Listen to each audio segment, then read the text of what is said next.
In Blocktails, items are mainly used to support the player with buffs and heals, enabling them to perform better.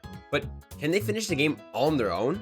Today, we'll see if the items can conquer Blocktails. Now, the rules are pretty simple. Everything, I'm telling you, everything outside of items are banned. That includes super guarding.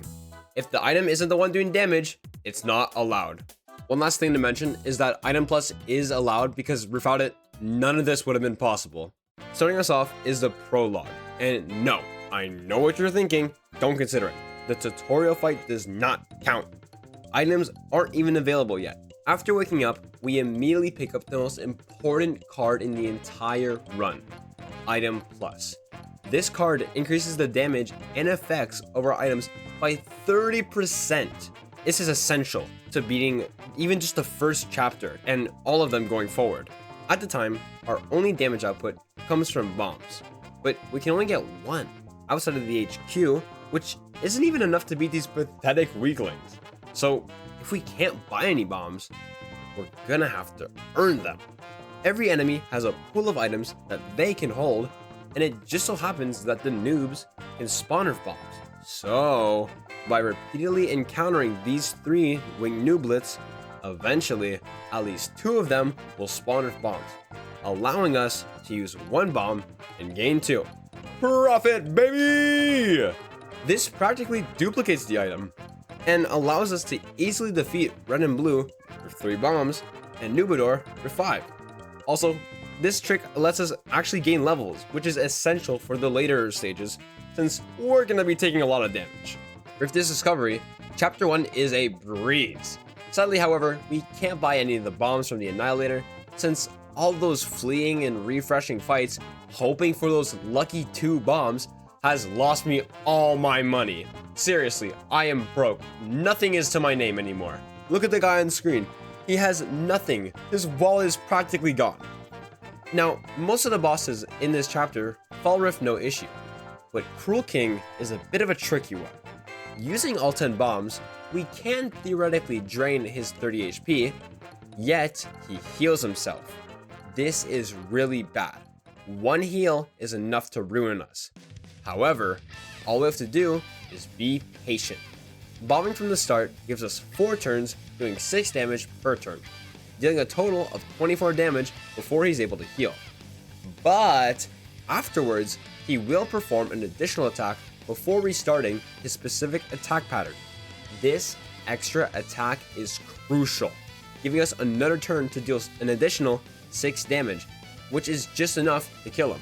All we have to do is wait for him to heal when he's at full HP, like a buffoon, allowing us to complete Chapter 1 with just items. Going into Chapter 2, the majority of the jungle is a complete joke. Bomb can easily carry us through every single boss until the Griefer refight and Bubonic plant fight, both of which have 40 HP, being 10 over our max DPS. That being said, we do get a fresh new batch of items to test out and play with, though only 1 can actually aid us. Pineapple. Pineapple heals us for 6 while applying level 1 Spiky for 3 turns. This sounds good, but sadly isn't any different from Bomb, only giving the same 30 damage that we've been stuck with. And that's being generous. That's considering that the enemy is hurt by Spiky every single turn. Unfortunately, we are not able to beat Griefer or Bubonic Plant. So yeah, Blocktails cannot be beaten with only items. But just how many can be beaten with just items? How far can we push these items? There are so many bosses to attempt. So instead of calling it quits, let's figure out how many bosses can actually be defeated by just using items. Continuing on to Chapter 3, the trade encounters aren't threatening at all, having pretty low health pools compared to that beast. Get him off screen. I don't know why he's here. I don't want to see him. After entering the manor and meeting an old friend, we do him some favors like bobbing a turkey, which is basically our specialty, so that he'll cook for us. This is amazing. We can finally move past bombs. Cherry bombs, and the best of all, our 80s are now available, increasing our damage per attack by 1 to 2. This is huge. a max of 50 damage is 20 over the max damage of Bomb, and this easily lets us defeat the remaining bosses in Chapter 3, except for Hatred. While we do have enough damage to defeat him, his instant kill move requires the usage of Ghost Potion, which is banned. And while Ghost Burger is available, giving the same effect, having these burgers would take up an inventory slot, and we need every single R80 to kill it. So, sadly, Hatred is impossible. Chapter 4 is mostly straightforward. Most of the bosses get absolutely obliterated by R80s. Even Captain Trotter, with his Inferno attack, can be avoided because of his 40 HP, giving us room for Ghost Burgers.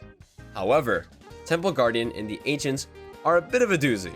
Its item resistance attribute completely negates damage items, so our R80s are completely useless.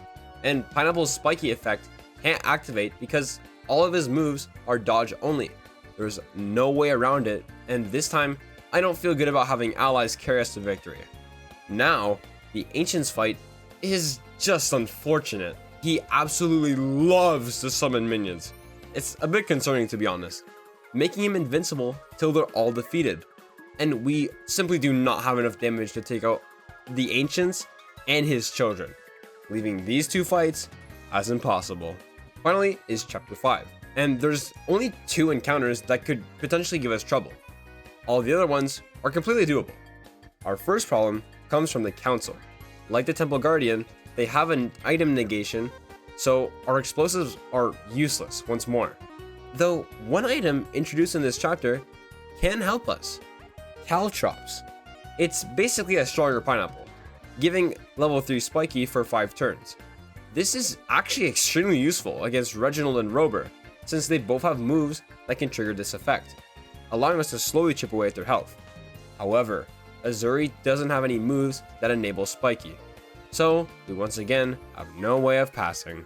The final challenge we have to face is Frostmont, and yet, no, this is not happening. There's no way. We do not deal nearly enough damage to kill the dragon, while also healing Cassie, and let alone actually defeat the boss if it's 100 HP, more than double what we can actually do, since he summons and he's constantly shielding himself. It's not happening. So yeah, that's Blocktails while only using items. And I get it, it sucks that we couldn't defeat every single boss, but we did a pretty good job. While losing to those challenging encounters is unfortunate, we almost always got so close to victory, and that means something. The journey and the discoveries made were definitely worth it, and were the true highlight of our amazing adventure. With all that being said, I really hope you enjoyed. Also, consider subscribing and letting me know what you'd like to see next. I always prioritize you guys.